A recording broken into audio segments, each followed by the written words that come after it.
네, 미국 3연속 자이언트 스텝의 후폭풍이 거셉니다. 네, 원달러 환율이 1,400원을 넘어서고 주식시장도 맥을 못 추고 있는데요. 미국의 긴축 정책이 국내에 미칠 영향을 경제부 조태현 기자와 함께 짚어보겠습니다. 어서 오세요. 네, 안녕하세요. 네, 방금 맥을 못 추고 있다고 하는데 맥을 못 추고 오늘도 있죠. 맥을 못 쳤죠? 네. 그렇습니다. 이게 밤새 전 세계 주요국 증시가 대체로 좀 약세를 보이는 모습을 보였는데요. 네. 올해 들어서 전 세계 한 60개국 정도가 미국을 따라서 기준금리를 올렸습니다. 이러다 보니까 위험 자산 시장에는 악재가 될 수밖에 없는 상황이고요. 우리나라 증시도 오늘 약세로 출발했습니다. 그러다 낙폭을 조금씩 키웠는데 결국에 코스피가 1.81% 내린 2290으로 장을 마쳤습니다. 2300선이 깨진 건데요. 네. 이게 지난 7월 이후에 한 두 달여 만에 2300선이 깨졌습니다. 개인이 순매수에 나서긴 했는데 외국인이란 기관이 순매도에 나서면서 이걸 이겨내지는 못하는 모습을 보였고요. 최근에 아무래도 관심을 가장 많이 받는 거다 그러면 원달러 환율을 들 수 있겠는데 네. 어제 굉장히 많이 올랐죠. 한 15원 넘게 올라서 1,400원대로 올라섰습니다. 그리고 장중 1,410원대까지 올라섰는데 오늘은 약간 약세를 보였습니다. 0.5원 정도 내렸고요. 그래서 지금은 0.4원 내렸네요. 1,309.3원으로 마감을 했는데 이게 뭐 단기적인 상황으로 봐야 될 것 같습니다. 어제 너무 많이 오르기도 했고 네. 지난 2거래일 동안 20원 넘게 올랐거든요. 오늘도 장중에 1,410원을 한번 넘기도 했으니까 진정세에 접어들었다 이렇게 보긴 좀 어려울 것 같습니다. 네, 이런 상황이 또 미국에서 나온 예상보다 강한 긴축 신호가 큰 영향을 미친 것 같은데 예. 이 시장에선 어떤 반응을 보이고 있나요? 사실 이번에 자이언트 스텝이라고 하죠. 75bp 금리를 올린 건 사실은 예상된 수순이었습니다. 그런데 문제는 시장에서 기대를 한 거는 이번에는 기준금리를 빠르게 올리지만 앞으로는 조금 속도 조절을 하겠다. 이런 것들을 기대를 했는데 이런 기대가 완전히 무너져 버렸죠. 파월 의장이 설명회를 하면서 네. 2%그 정책 목표 금리가 있거든요. 여기에 도달할 때까지는 기준금리를 계속 높은 상태로 유지를 하겠다. 이러면서 전 세계가 좀 타격을 받고 있습니다. 이건 좀 해석의 문제인데 저는 이 설명회를 들으면서 그런 생각이 들었어요. 네. 의도적으로 실업률을 높이고 그래서 인위적으로 경기 침체를 불러와서 물가를 잡겠다. 이런 뜻으로 저는 들렸거든요. 실제로 연준의 설명회를 보면은 올해 성장률 전망치를 기존 1.7%에서 0.2%로 대폭 낮췄습니다. 그러니까 올해는 성장을 아예 못한다 이렇게 볼 수 있는 거고요. 예. 연착륙이 아니라 경착륙의 확률이 커졌다 이런 이야기도 있었습니다.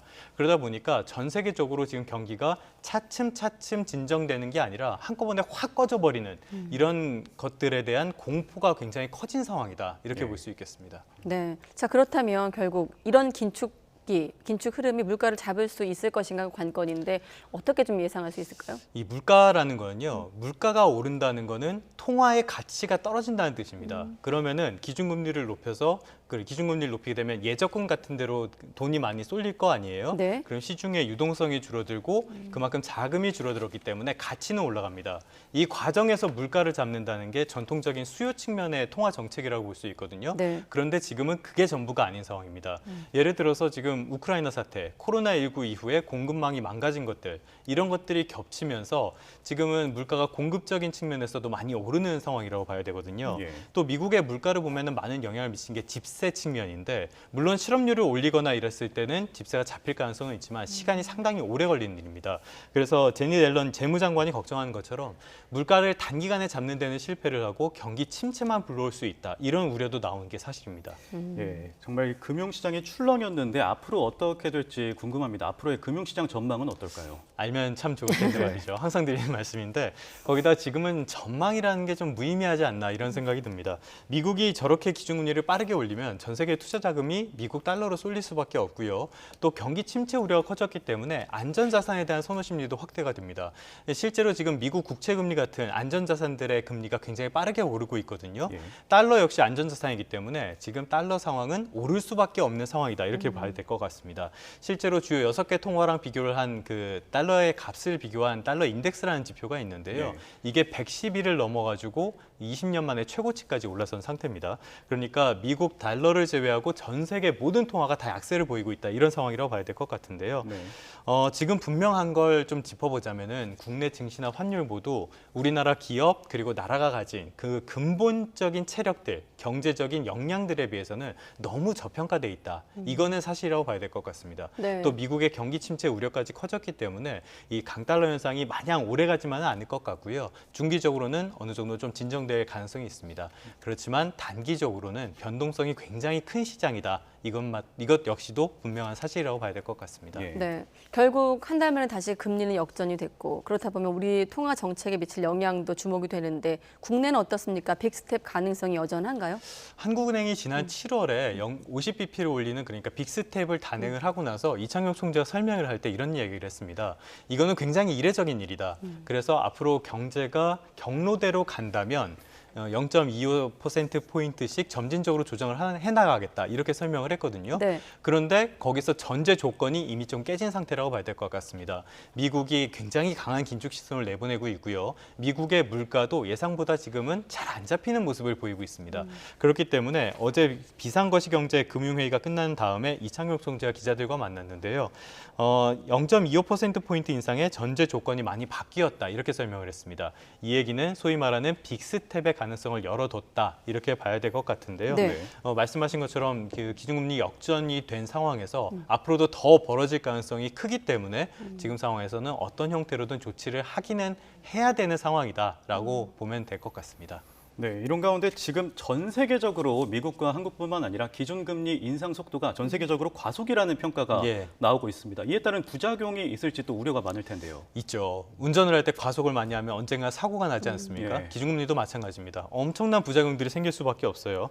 가끔 뭐 기준금리를 미국을 따라서 엄청나게 올려라 이렇게 주장하시는 분들도 있는데 그렇게 되면은 뭐 쉬운 일이 아니죠. 그렇게 할 수 있는 나라는 전 세계에서 미국밖에 없고 좀 더 범위를 넓혀봐도 주요 선진국 몇 개 나라밖에 없습니다. 첫 번째로 우리나라는 가계부채가 굉장히 많은 나라입니다. 민간 신용이라고 하는데요. 네. 어제 한국은행에서 나온 자료를 보니까 우리나라 국내 총생산이랑 비교한 국내 민간 신용이 221%가 넘었습니다. 그러니까 GDP의 2.2배가 넘는다는 뜻이에요. 그러면 기준금리를 높이면 어떻게 되겠어요? 이 사람들이 굉장한 이자 부담을 얻게 되겠죠. 예. 또 이렇게 말씀할 수 있습니다.